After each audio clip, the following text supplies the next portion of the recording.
కేంద్ర మాజీ మంత్రి మాన్సాస్ చైర్మన్ పూసపాటి అశోక్ గజపతిరాజు చుట్టూ అనూహ్యమైన పరిణామాలు చోటు చేసుకుంటున్నాయి. ఆయన్ను మాన్సాస్ పీఠం నుంచి తప్పించాలని, ఎలాగైనా ఆయన్ను ఒక్కసారి జైలుకు పంపించాలనే వ్యూహంతో కుట్రలు జరుగుతున్నట్టుగా ఇటీవల చోటు చేసుకున్న కొన్ని ఉదంతాలు స్పష్టంగా చెబుతున్నాయి.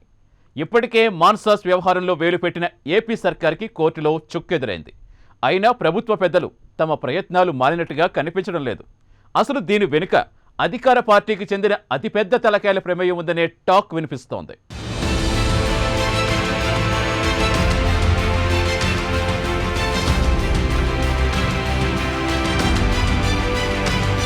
విజయనగరం జిల్లా రాజకుటుంబానికి చెందిన పూసపాటి అశోక్ గజపతిరాజు సమకాలీన రాజకీయాల్లో దేశంలోని అత్యంత నిజాయితీపరుడైన నాయకుడిగా పేరుగాంచిన అశోక్ గజపతి నిరాడంబర జీవితానికి ప్రాధాన్యత ఇస్తుంటారు. ఎంత సంపన్నుడైనా నానో కారులు తిరగడానికి ఇష్టపడుతుంటారు. అటువంటి వ్యక్తిని అభాసుపాలు చేయడానికి వైసీపీ నేతలు చేయని ప్రయత్నమంటూ లేదు.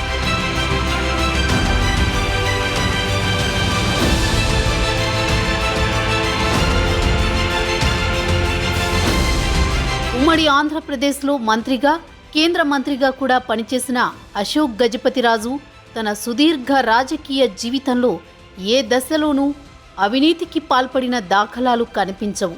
అసలు ఆయనపై అవినీతి ఆరోపణలు చేయడానికి సైతం ఆస్కారం లేని పరిస్థితి ఉందంటే ఆయన ఎంత నిక్కచ్చిగా ఉంటారో అర్థమవుతుంది.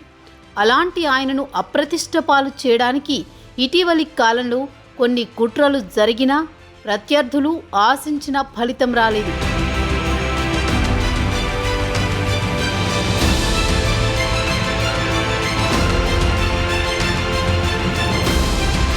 అశోక్ అన్నయ్య పూసపాటి ఆనంద గజపతిరాజు కుమార్తె సంచయితను అస్త్రంగా చేసుకుని ఆయనపై దాడికి దిగింది వైసీపీ. అశోక్ను మాన్సాస్ నుంచి వెళ్లగొట్టేందుకు పెద్ద స్కెచ్చే గీసింది. స్థానికంగా ఉన్న ఆయన ప్రత్యర్థులు ఇచ్చిన ఫీడ్బ్యాక్ ఆధారంగా వ్యూహ రచన చేసింది. ఎక్కడో విదేశాల్లో ఉంటున్న సంచయితను విజయనగరానికి దిగుమతి చేసి హైడ్రామా నడుమ ఆమెను మాన్సాస్ పీఠంపై కూర్చోబెట్టింది. అలా అశోక్ గజపతిని పదవీచ్యుతుణ్ణి చేసి సంబరాలు చేసుకుంది.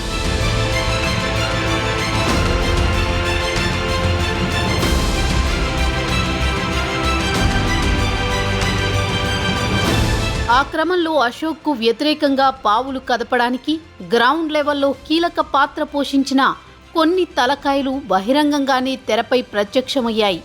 అలా సంచయితను అడ్డం పెట్టుకుని అశోక్పై కక్ష తీర్చుకోవడమే కాకుండా పనిలో పనిగా మాన్సాస్ చేతిలో ఉన్న కోట్లాది రూపాయల విలువైన ఆస్తులను కూడా తమ కంట్రోల్లోకి తెచ్చుకోవడానికి ఆ శక్తులు ప్రయత్నించాయంటారు.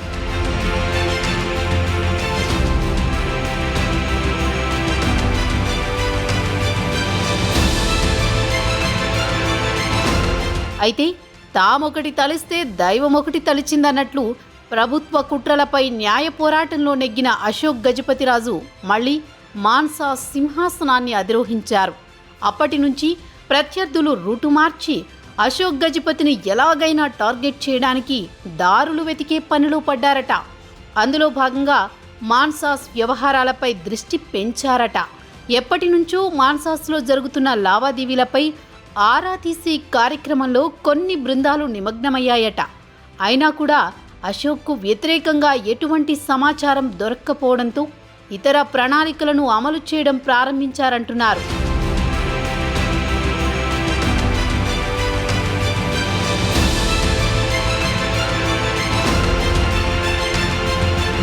సింహాచలం, రామతీర్థం ఆలయాల్లో గజపతి రాజావారికి అవమానాలు అందులో భాగమేనంట. అలాగే మాస్క్ లేకుండా 10 మందిలోకి వస్తున్నారంటూ ఆయనపై కేసులు పెట్టడం వంటివి కూడా వారి చీఫ్ ట్రిక్స్ పుణ్యమే అంటున్నారు. మాన్సాస్ ఉద్యోగులు కొందరు చైర్మన్తో మాట్లాడడానికి ఆయన ఛాంబర్లోకి వస్తే ఎవరికీ మాస్కులు లేవంటూ కేసు నమోదైంది. అది కూడా మాన్సాస్లోని ఓ వ్యక్తి ఫిర్యాదుపైనే జరిగిందట. ఈ ఉదంతంతో ఇదేం విడ్డూరమని సామాన్యులు కూడా విస్తుపోవాల్సి వచ్చింది. ఇదంతా అజ్ఞాత శక్తుల ప్రోద్బలంతోనే జరిగిందనే సందేహాలు సర్వత్రా వ్యక్తమవుతున్నాయి.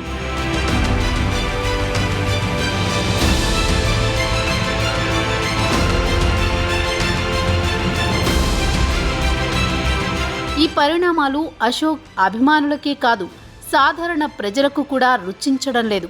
అధికార పక్షం అనవసరంగా అశోక్ విషయంలో అతిగా వ్యవహరిస్తూ అబాసు పాలవుతోందనే విమర్శలు సర్వత్రా వినిపిస్తున్నాయి. ఆయనపై చెయ్యడానికి బలమైన ఆధారాలతో కూడిన ఆరోపణలు లేకపోవడంతో ఇలాంటి చవకబారు ఎత్తుగడలకు పాల్పడుతున్నారన్న విమర్శలు వెల్లువెత్తుతున్నాయి.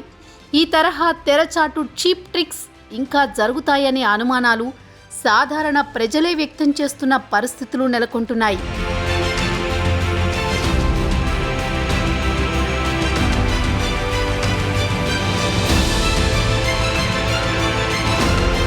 ఎలాగైనా అశోక్ను ఏదో ఒక కేసులో ఇరికించి ఆయన ఎన్నో సంవత్సరాలుగా కాపాడుకుంటూ వస్తున్న ఇమేజ్ను ధ్వంసం చేసేందుకు పెద్ద స్థాయిలో కుట్రలు జరుగుతున్నాయనేది ఇప్పుడు సర్వత్రా వినవస్తున్న అభిప్రాయం. ఈ తతంగమంతా వైసీపీ ముఖ్యులకు తెలియకుండా జరుగుతుంది కాదు. అశోక్ గజపతిరాజుకి ఉన్న క్లీన్ ఇమేజ్, జనంలో ఆయనపై ఉన్న గౌరవాభిమానాలు మింగొడు పడని ఒక ఉత్తరాంధ్ర మంత్రి అక్కడి వైసీపీ రాజకీయాల్లో చక్రం తిప్పాలని చూస్తున్న మరో ముఖ్య నేత దీని వెనుక ఉన్నారన్న టాక్ ఓపెన్గానే వినిపిస్తోంది. మరి వారి కుతంత్రాలు ఎంతవరకు ఫలిస్తాయో చూడాలి.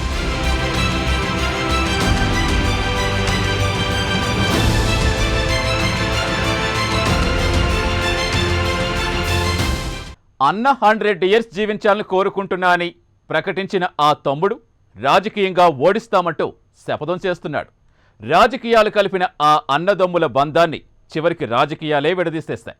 ఇప్పుడు ఇద్దరు విమర్శలు ప్రతి విమర్శలు, సవాళ్లు ప్రతి సవాళ్లతో రాజకీయాలు వేడెక్కిస్తున్నారు. ఇంతకీ ఎవరా పొలిటికల్ బ్రదర్స్? అన్న చేస్తున్న ఆరోపణలేంటి? తమ్ముడు చేస్తున్న విమర్శలేంటి? మంత్రి మాజీ మంత్రి మధ్య అసలు ఈ పరిస్థితి ఎందుకు వచ్చింది?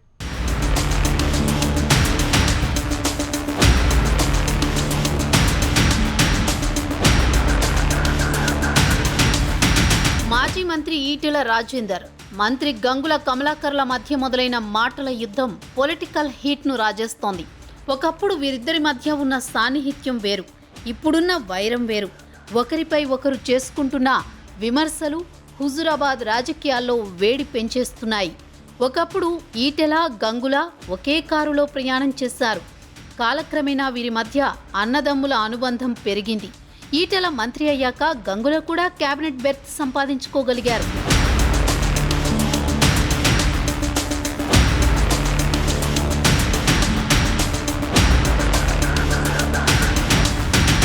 ఆ అమాత్య పదవులే వారి మధ్య దూరాన్ని పెంచేశాయి. అప్పటి వరకు అన్నదమ్ముల్లా కలిసి ఉన్న ఈటెల గంగుల మధ్య మంత్రి పదవులు దక్కడంతో గ్యాప్ పెరిగింది.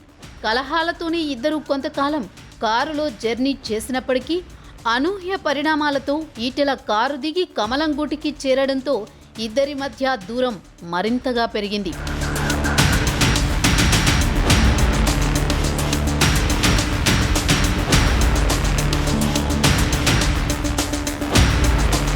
ఈటెల రాజీనామాతో హుజురాబాద్ ఉప ఎన్నిక అనివార్యమైంది. అన్నలాంటి ఈటెల పార్టీ విడి ప్రత్యర్థిగా మారడంతో తమ్ముడు తన రాజకీయ ఎదుగుదలకు దోహదపడిన పార్టీకి విధేయత చాటుకుంటున్నారు. దీంతో ఇద్దరి మధ్య మాటల యుద్ధం మొదలైంది. ఈటెల చేస్తున్న కామెంట్స్పై గంగుల తీవ్రస్థాయిలో స్పందిస్తుండడంతో హుజురాబాద్ రాజకీయాలు ఆసక్తిగా మారుతున్నాయి.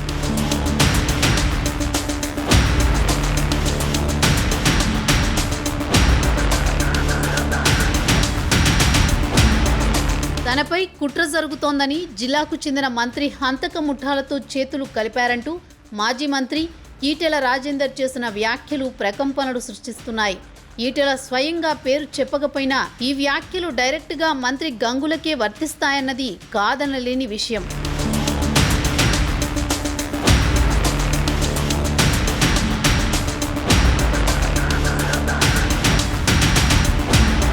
ఈ వ్యాఖ్యలపై మంత్రి గంగుల స్పందిస్తూ ఈటెల నిండు నూరేళ్లు జీవించాలని ఆ దేవుడిని కోరుకుంటున్నానని పేర్కొన్నారు. నీ ప్రాణాలకు నా ప్రాణాలు అడ్డు వేస్తానని ఈటెలకు భరోసా ఇస్తూనే రాజకీయంగా ఓడిస్తామంటూ సవాల్ చేస్తున్నాడు తమ్ముడు గంగుల కమలాకర్.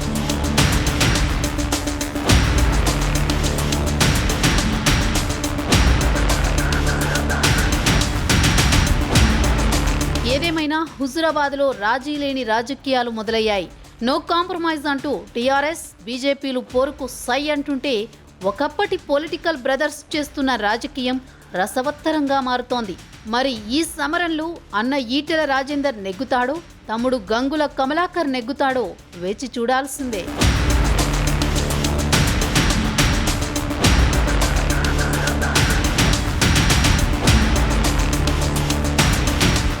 మోతుకుపల్లి నరసింహులు ఒకప్పటి ఫైర్ బ్రాండ్ లీడర్. రాష్ట్ర విభజనకు ముందు తెలుగుదేశం పార్టీలో ఆయన హవా ఒక రేంజ్లో నడిచింది. సుదీర్ఘకాలం టీడీపీలో ఉన్న ఆయన మంత్రిగా కూడా పనిచేశారు. తెలంగాణ ఏర్పాటుతో ఆయనకు పొలిటికల్గా కష్టకాలం మొదలైంది. అప్పటికి 6 సార్లు ఎమ్మెల్యేగా గెలిచిన మోతుకుపల్లికి తెలంగాణ రాష్ట్రంలో మాత్రం విజయం దక్కలేదు. దీంతో ఏవేవో ఆశలు పెట్టుకున్న ఆయన బీజేపీ పంచకు చేరారు. ఇప్పుడు ఆ పార్టీకి కూడా రాజీనామా చేసి కేసీఆర్ భజన మొదలుపెట్టేశారు.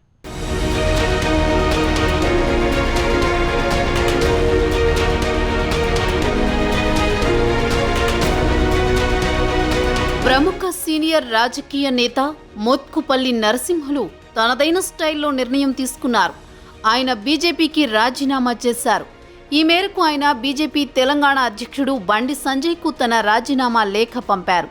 రాష్ట్ర ప్రజలకు నిస్వార్థ సేవ చేసేందుకే తాను బీజేపీలో చేరానని, అయితే తన అనుభవాన్ని, సుదీర్ఘ రాజకీయ చరిత్రను దృష్టిలో పెట్టుకుని తనకు బీజేపీలో సముచిత స్థానం కల్పించలేకపోయారని, అందుకే తాను చాలా బాధపడుతున్నానని లేఖలో మోత్కుపల్లి పేర్కొన్నారు.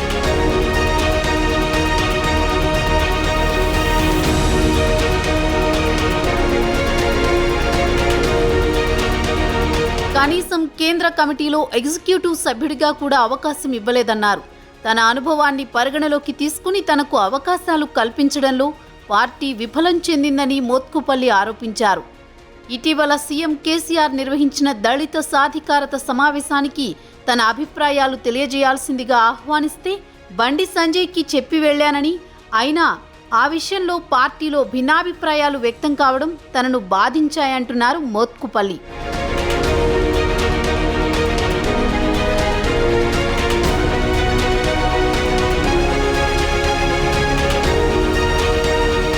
ఇక ఈటెల రాజేందర్ బీజేపీలో చేరిక కూడా తనను బాధించిందన్నారు. తనను ఒక్క మాట కూడా అడగకుండా ఈటెల రాజేందర్ను బీజేపీలో చేర్చుకోవడం తనను ఇబ్బందికి గురిచేసిందన్నారు. ఎస్సీ వర్గాల భూముల్ని ఆక్రమించుకుని ఈటెల వ్యాపారం చేస్తున్నారన్న ఆరోపణలు ఉన్నాయని, అయినా కనీసం వివరణ కూడా తీసుకోకుండా పార్టీలో చేర్చుకున్నారన్నారు. ఈటెల బీజేపీలో చేరితే మోత్కుపల్లికి వచ్చిన నష్టమేంటో కానీ ఆయనకి బీజేపీలో సినిమా లేకుండా పోయిందని, అందుకే బయటకు వచ్చేశారన్న సెటైర్లు వినిపిస్తున్నాయి.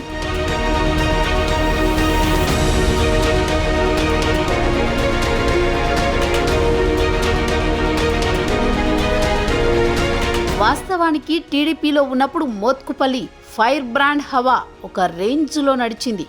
టీడీపీ అధికారంలో ఉన్నప్పుడు మంత్రిగా, ప్రతిపక్షంలో ఉన్నప్పుడు తనకు మాత్రమే సాధ్యమైన మాటల చాతుర్యంతో ఆయన ఎప్పుడూ హైలైట్ అవుతూ ఉండేవారు. రాష్ట్ర విభజనకు ముందు 6 సార్లు ఎమ్మెల్యేగా పనిచేసిన మోత్కుపల్లికి ప్రత్యేక తెలంగాణ రావడంతో కష్టకాలం మొదలైంది. సొంత జిల్లా నల్గొండ టీడీపీలో ఇంటి పోరు తట్టుకోలేక ఆయన ఏకంగా ఖమ్మం జిల్లా మధిరకు షిఫ్ట్ అయి 2014లో అక్కడి నుంచి పోటీ చేసి పరాజయం పాలయ్యారు. ఇక ఆ తర్వాత టీడీపీ నుంచి బయటపడి ఏ పార్టీ ఆదరించకపోవడంతో బహుజన లెఫ్ట్ ఫ్రంట్లో చేరి తిరిగి నల్గొండ జిల్లా ఆలేరు నుంచి పోటీ చేసి ఘోర పరాజయం పాలై రాజకీయంగా అనామకులైపోయారు.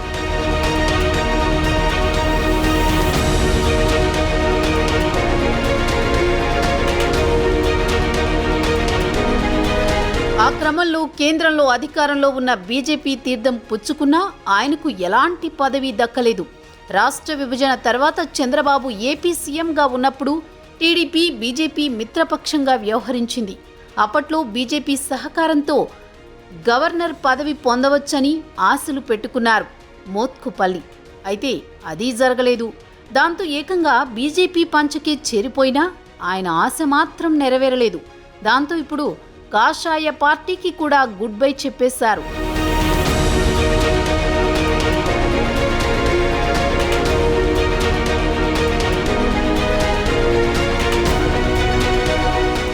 పార్టీలో తన హవా నడిచినప్పుడు టీఆర్ఎస్ అధినేత కేసీఆర్పై ఒంటి కాలితో లెగిసేవారు మోత్కుపల్లి.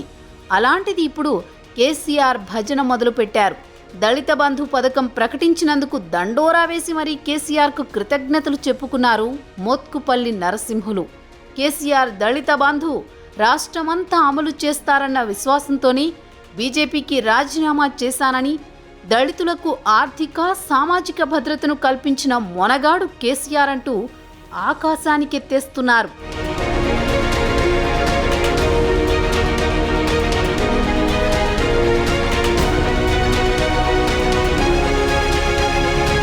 పనిలో పనిగా కేసీఆర్ని ప్రసన్నం చేసుకోవడానికన్నట్లు ఈటెల రాజేందర్పై కూడా నిప్పులు చెరగడం మొదలుపెట్టారు. అదలా ఉంటే అన్నేళ్ల నుంచి పాలిటిక్స్లో ఉన్న సొంత జిల్లా నల్గొండలో కూడా తనకంటూ ఒక వర్గం లేదు మోత్కుపల్లికి. తన నోటి బలంతోనే నెగ్గుకుంటూ వచ్చారు. అయితే ఇప్పుడు పరిస్థితులు మారిపోయాయి. దాంతో ఆయన రాజకీయ నిరుద్యోగిగా మారిపోయారు. అందుకేనేమో తన భవిష్యత్తు కాలమే నిర్ణయిస్తుందని వేదాంతం మాట్లాడుతున్నారు. టైం బాగోకపోతే అలాగే ఉంటుంది మరి.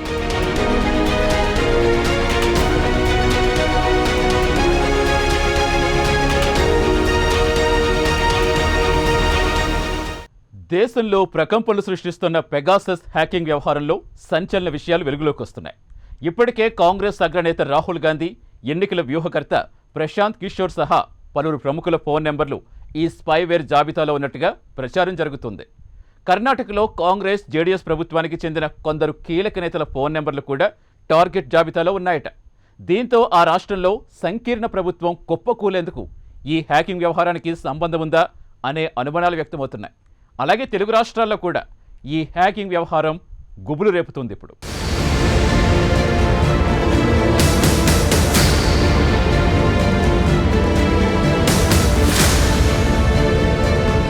దేశవ్యాప్తంగా ఫోన్ హ్యాకింగ్ ఎపిసోడ్ కలకలం సృష్టిస్తోంది.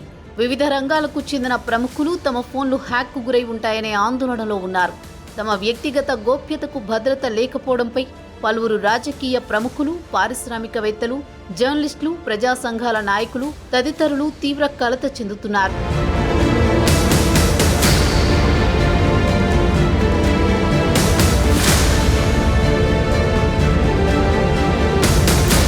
తాజాగా తెలుగు సమాజానికి చిరపరిచితుడైన హక్కుల ఉద్యమ నేత ప్రొఫెసర్ హరగోపాల్ ఫోన్ కూడా హ్యాక్కు గురైనట్టు వార్తలు రావడం రెండు తెలుగు రాష్ట్రాల్లోని రాజకీయ ప్రముఖుల్ని ఆందోళనకు గురిచేస్తోంది. ఇజ్రాయెల్ సెక్యూరిటీ సంస్థ ఎన్ఎస్ఓ రూపొందించిన పెగాసస్ స్పైవేర్ బాధితుల పేర్లు రోజురోజుకు కొత్తవి తెరపైకి వస్తున్నాయి. ఈ నేపథ్యంలో తెలంగాణకు చెందిన ప్రొఫెసర్ హరగోపాల్తో పాటు ఎల్గార్ పరిషత్ కేసులో నిందితులు, వారి కుటుంబ సభ్యులు, వారి తరపున వాదిస్తున్న న్యాయవాదుల పేర్లు కూడా ఈ జాబితాలో ఉండడం గమనార్హం.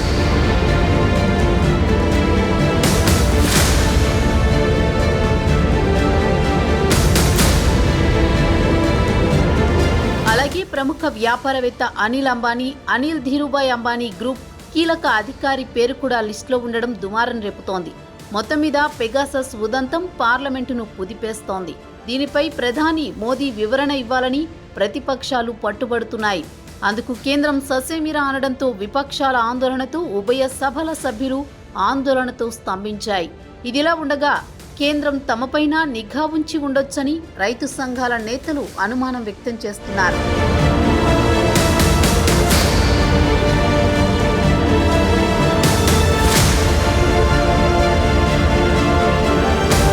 కేంద్రం తీసుకొచ్చిన 3 వ్యవసాయ చట్టాలను వ్యతిరేకిస్తూ ఢిల్లీలోని జంతర్ మంతర్ వద్ద 200 మంది రైతులు నిరసన చేపట్టిన సంగతి తెలిసిందే.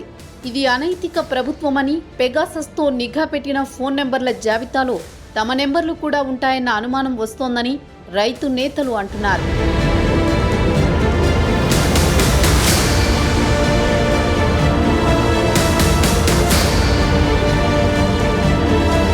ముఖ్యంగా తెలుగు రాష్ట్రాల్లో ప్రొఫెసర్ హరగోపాల్ పేరు తెరపైకి రావడంతో 2 తెలుగు రాష్ట్రాలకు చెందిన రాజకీయ ప్రముఖులు ఉలిక్కి పడుతున్నారు. తమ ఫోన్లు కూడా హ్యాక్కు గురై ఉంటాయని రాజకీయ నేతలు అంతర్గత చర్చల్లో ప్రస్తావిస్తున్నారు. రాజకీయాలకు అతీతంగా అనుమానం ఉంటే సొంత పార్టీ నేతల ఫోన్లపై కూడా మోదీ సర్కార్ నిఘా ఉంచిన ఆశ్చర్యపోనవసరం లేదనే వాదన బలంగా వినిపిస్తోంది. అయితే మోదీ సర్కార్ అంటే భయం వల్ల రెండు తెలుగు రాష్ట్రాల్లోని రాజకీయ ప్రముఖులు బహిరంగంగా ఏమీ మాట్లాడలేకపోతున్నారంట.